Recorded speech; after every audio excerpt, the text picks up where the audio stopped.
the scale that we're using to rate the intake valves of the vehicles. A brand new vehicle would have a score of 10 because there's no carbon deposits yet on the intake valves. As we use the engine, as we use the vehicle over time, it accumulates engine deposits, especially if the fuel you're using doesn't contain a deposit control additive like Techron.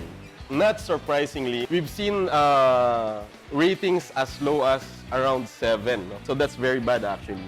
We wanted to show, to demonstrate the cleaning power of Techron.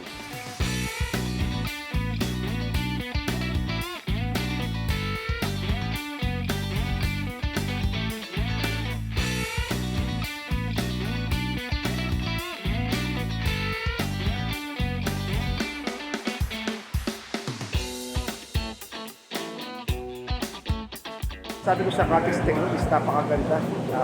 Ibang klase taga. Kumpara sa ibang gasoline brand, mas okay ako dito sa Caltex.